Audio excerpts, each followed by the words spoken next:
più di un anno dall'operazione al pancreas, colpito da un tumore, ora sta bene, parteciperà alla Venice Marathon, la storia di Fabrizio Stevanato e della sua corsa per ridare speranza ai malati. Le campionesse mondiali di Dragon Boat Trifoglio Rosa sono pronte a tornare in acqua, domani vareranno la nuova imbarcazione a Punta San Giuliano. Dopo mesi di scontri tra Lega e Forza Italia c'è l'accordo sul candidato sindaco di San Donà di Piave, Gianni Corradini, ex amministratore del Casinò.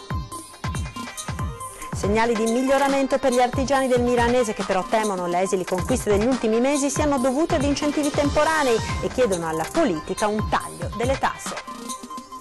Mira, dopo l'attacco del consigliere Fucsi a Lucarda, il sindaco ha effettuato insieme a lui un sopralluogo nel cimitero di Oriago. Ha ragione il commento di Dori, il nuovo ossario va spostato. 350.000 euro per una tomba di lusso nel cimitero veneziano di San Michele, a pagare la cifra da capogiro per l'eterno riposo un imprenditore francese. Sport, basket, domenica gli Oro Granata affronteranno Cantù al Taliercio, un match fondamentale per rimanere in vetta contro una squadra, commenta del Raffaele, che negli ultimi tempi ha saputo risollevarsi.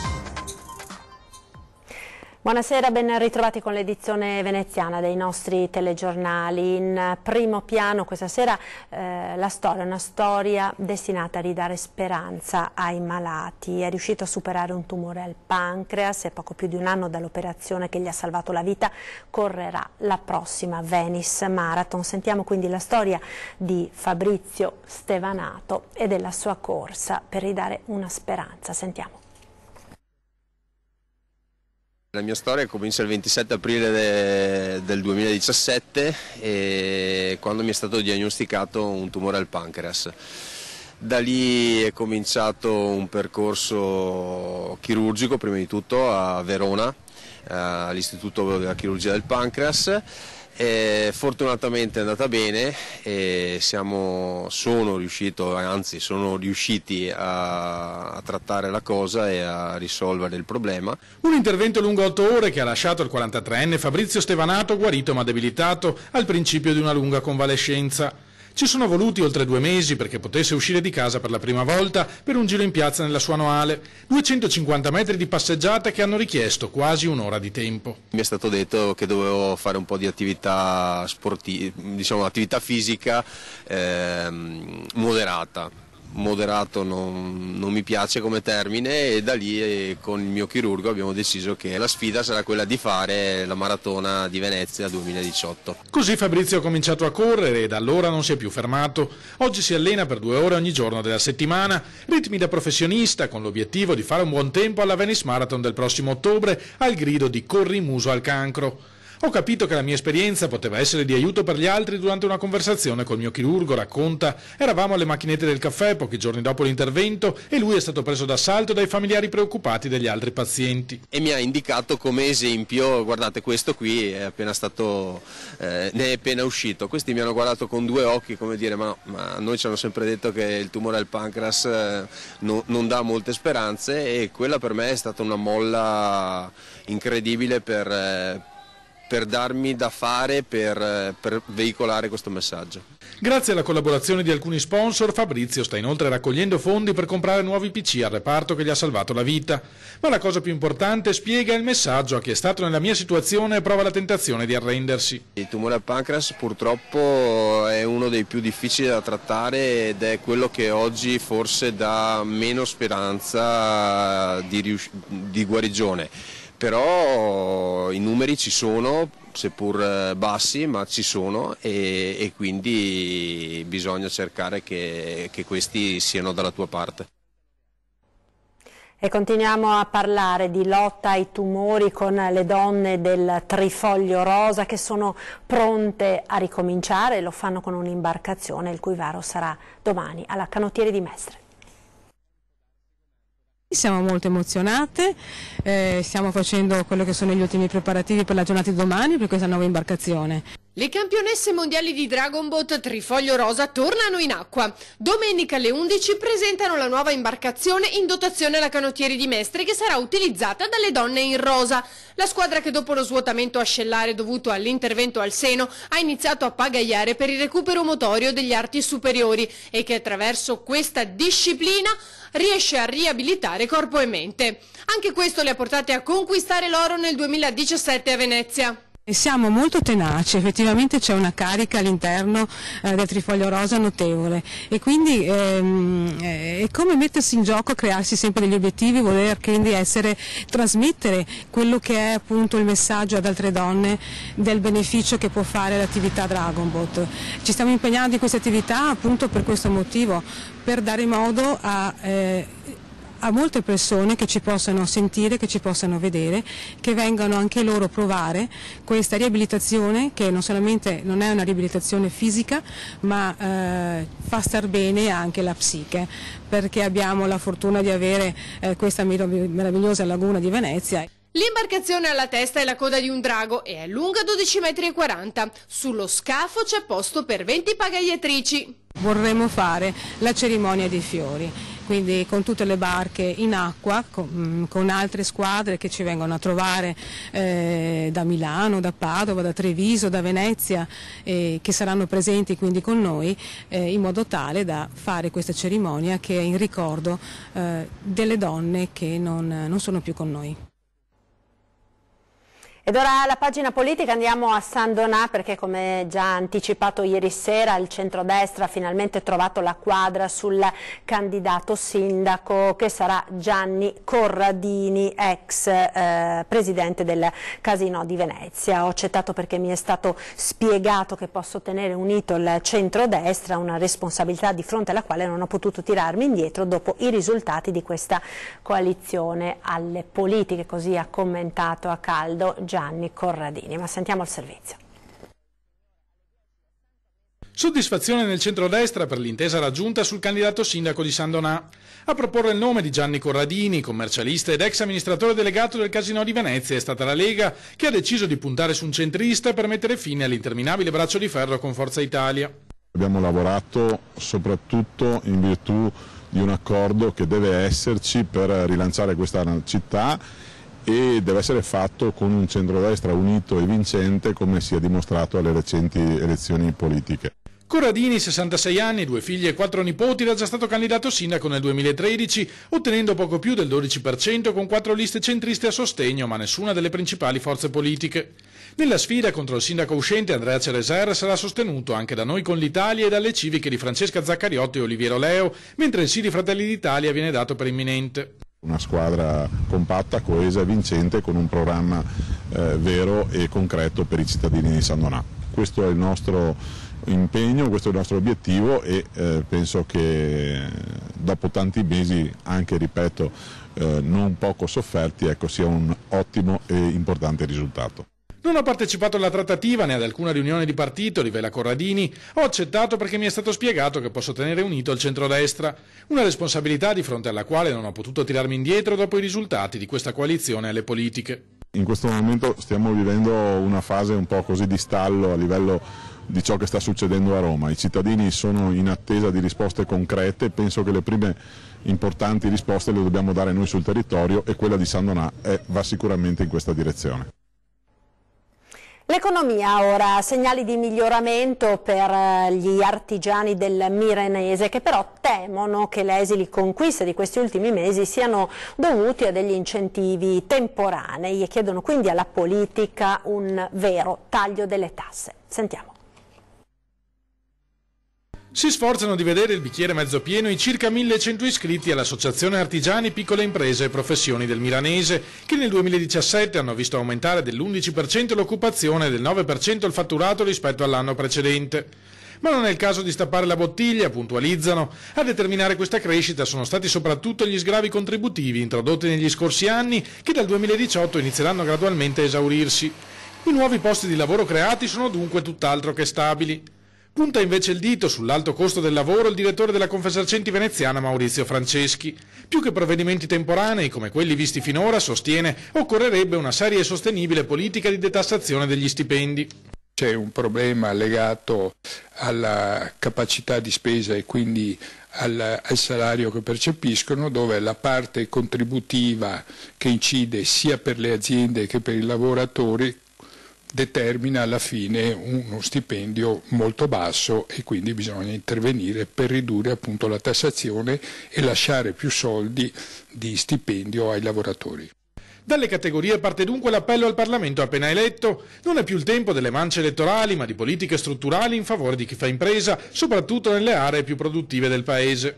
Al mondo dell'impresa serve in particolare una riduzione della tassazione, una semplificazione di tutto il sistema amministrativo, perché la burocrazia e la complessità è ancora molto presente, e l'impresa può tornare ad essere competitiva solamente se si interviene in particolare su queste due leve. Blitz antiabusivismo da parte dei Carabinieri di Venezia, che hanno pattugliato le aree d'accesso a Piazzale Roma e Tronchetto, nonché le calli del centro storico e Riva degli Schiavoni. Nel complesso sono state recuperate e poste sotto sequestro complessivamente una cinquantina di borse con marchio contraffatto e circa 150 giocattoli di vario tipo, tra i quali palline antistress, dardi luminosi, aste per selfie. Il valore della merce, una volta introdotta sul mercato, si aggira complessivamente intorno ai 10.000 euro. Ed ora la pagina sindacale, quinto congresso della UIL veneziana Marcon. Se gli ultimi 4 anni sono andati bene, ha commentato il segretario Ragno, ci aspettiamo risultati migliori per i prossimi 4. Sentiamo. Abbiamo fatto delle cose importanti, finalmente siamo riusciti ad arrivare a dei contratti collettivi nazionali dove all'interno ci sono delle regole nuove, abbiamo quasi annullato la legge Brunetta, regole nuove sulla possibilità di poter fare visite mediche in orario di lavoro, regole nuove per le donne soggette a violenza, un riscontro economico non eccezionale ma dato il contesto è una cosa buona, e adesso metteremo le basi per l'inquadramento di altre figure professionali che ne hanno diritto. Tanto è stato fatto, ma tanto c'è ancora da fare. Maggiore dialogo con le aziende sanitarie, sviluppo dei servizi sanitari territoriali e per il terzo settore un monito sul trattamento del personale da parte delle cooperative. Al termine del quinto congresso provinciale svoltosi a San Liberale, la posizione della UIL FPL veneziana è chiara. I problemi sono grossi, terzo settore mancano ancora i contratti della sanità pubblica, terzo settore ancora dumping contrattuale, nella sanità come ben sapete c'è stata la riorganizzazione, quindi da tutte le ASL che c'erano ne abbiamo 2 sole, abbiamo l'Astra Serenissima che è veramente grossa e importante, è stato presentato l'atto aziendale e adesso ragioneremo, c'è questa famosa azienda zero, qualcuno definisce un carrozzone, noi non ci permettiamo in questo momento di dar giudizi, i giudizi sicuramente saranno andati tra qualche anno. Ragno inquadra poi la situazione nel veneziano. Per quanto riguarda in primis il Comune di Venezia, che tutti voi sapete da quanto tempo stiamo lottando, finalmente abbiamo riaperto un dialogo, credo che la UIL sia stata particolarmente brava a riuscire per portare a casa questo risultato di riaprire un dialogo, abbiamo firmato un contratto economico per l'anno 2018, adesso stiamo ragionando per un contratto normativo 18, 19 e 20, questo è l'obiettivo per il Comune di Venezia che è l'ente più importante. La pubblicità, ora linea alla regia, ci rivediamo tra pochissimo.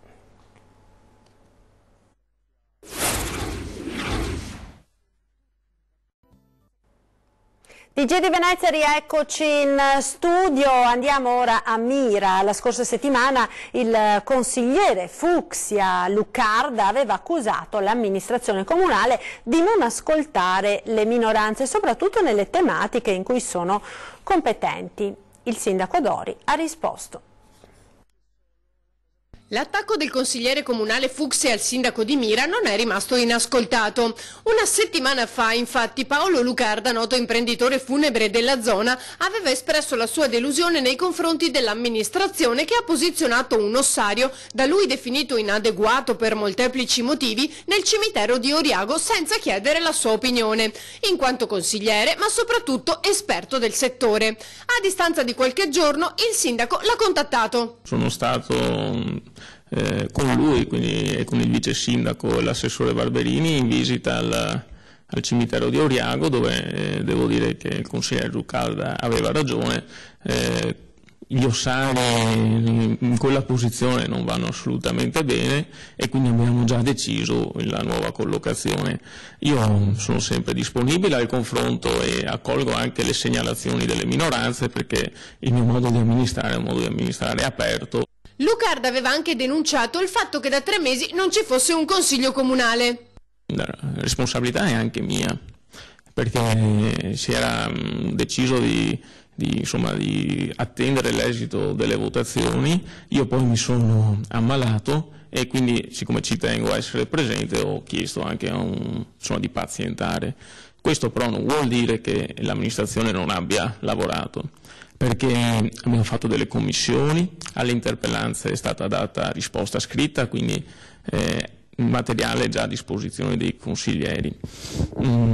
Naturalmente possiamo anche migliorare in futuro, di sicuro lo faremo, però voglio ricordare che lo scorso anno abbiamo fatto in pochissimi mesi, adesso non mi ricordo, mi pare una quindicina di consigli comunali. Dori assicura il consiglio si farà a breve.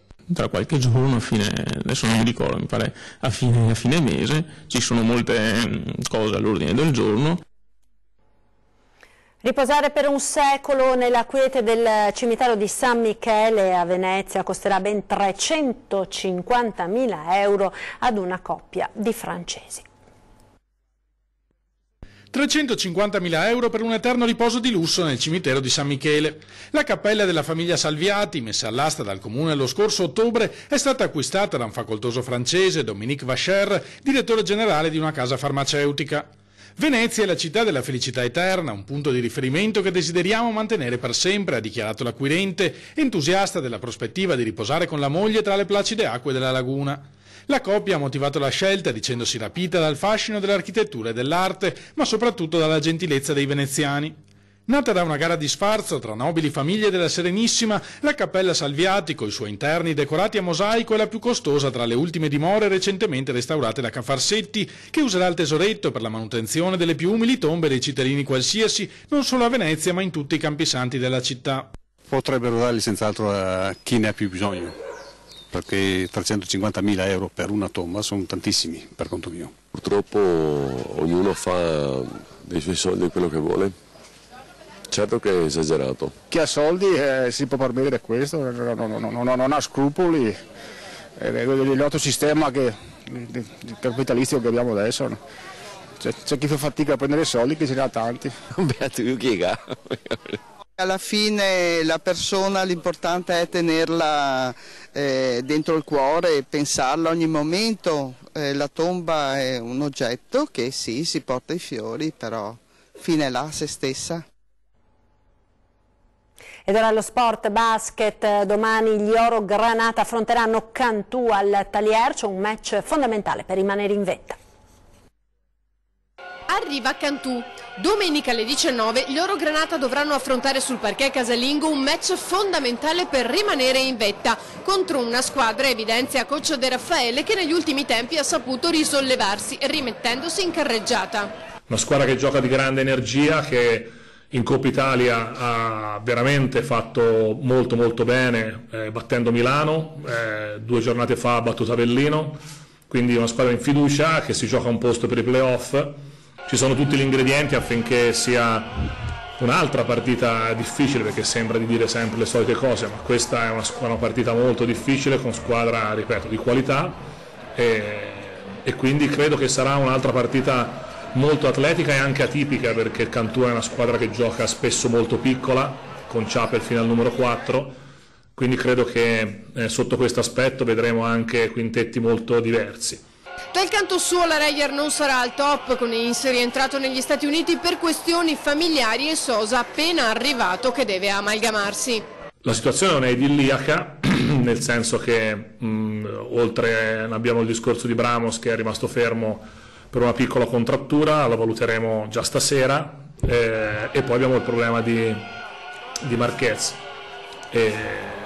Non sappiamo se rientrerà, ma credo che in queste occasioni il lavoro conti veramente poco, così come una partita vinta, una partita persa in più, ma credo sia molto più importante pensare alle cose veramente importanti della vita, e quindi in questo momento valuterà lui per com'è la sua situazione familiare, e noi gli siamo molto vicini, per quanto ci dispiaccia o ci dispiacerà se non dovesse essere con noi. Ed ora il calcio, Empoli-Venezia è finita 3-2, questo risultato della 31esima giornata di Serie B, partita giocata fino in fondo dai Leoni che tornano a casa a testa alta, anche se purtroppo 2 reti non sono bastate per avere la meglio sull'Empoli che si trova in cima alla classifica di Serie B. Ed è davvero tutto per questa edizione, vi lascio come sempre al nostro meteo con le previsioni del tempo per domani. Arrivederci.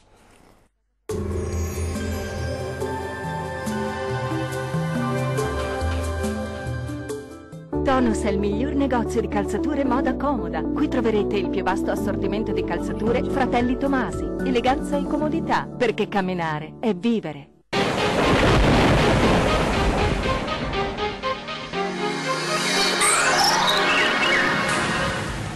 Sarà una domenica caratterizzata dalla pioggia sulle nostre regioni. Vediamo nel dettaglio la situazione del 18 marzo. Sul Veneto tempo spiccatamente instabile, molte nubi e deboli fenomeni a carattere sparso, possibili un po' ovunque, generalmente comunque deboli. Lieve miglioramento entro la nottata. Le temperature risulteranno essere in aumento, le minime saranno comprese tra 3 e 6 gradi, massime invece oscillanti tra 7 e 9 gradi circa. Spostiamoci ora a vedere la situazione del Friuli Venezia Giulia. Cielo molto nuvoloso con qualche debole piovasco sparso, specie al mattino, ma in cessazione col passare delle ore. Sole sul Triestino. Temperature minime tra 3 e 5 gradi, massime tra 7 e 11 gradi circa. Raggiungiamo infine il Trentino Alto Adige.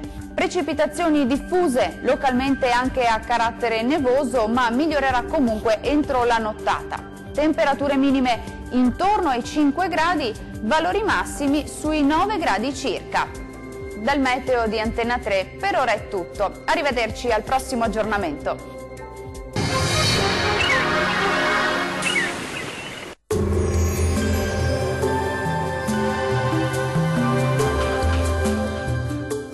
Tonus è il miglior negozio di calzature moda comoda. Qui troverete il più vasto assortimento di calzature Fratelli Tomasi. Eleganza e comodità, perché camminare è vivere.